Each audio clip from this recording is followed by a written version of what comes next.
Hi, before we start, I wanted to give you a quick information about our course.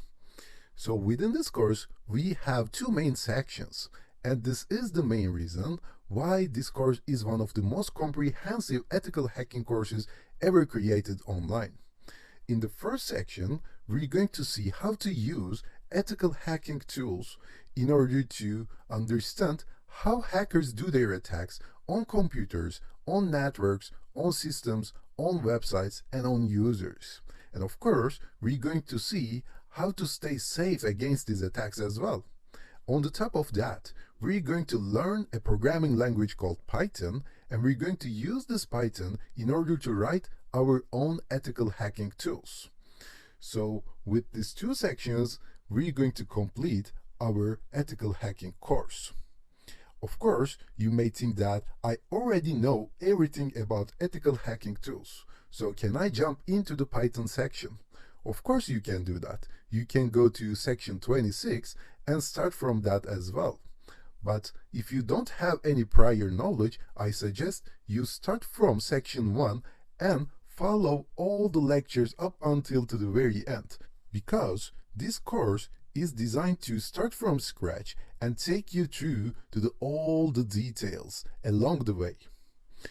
And before we continue, I just wanted to show you some very common terms. We're going to learn a lot of terms, a lot of new phrases during the course, and I will explain everything on the way, but these are some terms that we use a lot in the cybersecurity, in the ethical hacking, so I just wanted to give you a heads up.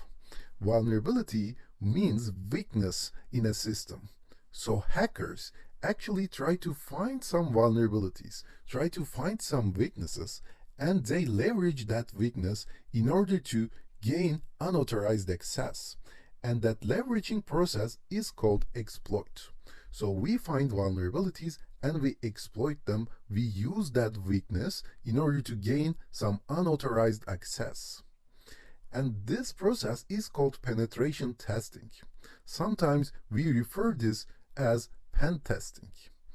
If we say we try to pen test this system or we try to pen test this website, it means that we are searching for vulnerabilities and ways to exploit those vulnerabilities in order to gain access. That's what hackers do. And Python, as I said before, is a programming language, a very popular one indeed.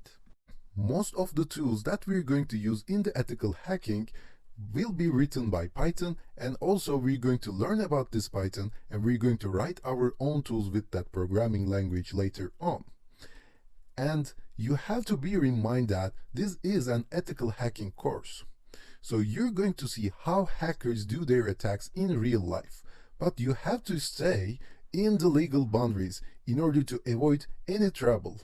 So we're going to work in safe environments, and I'm going to explain you how to stay away from trouble, how to stay safe, how to stay in legal boundaries during the course.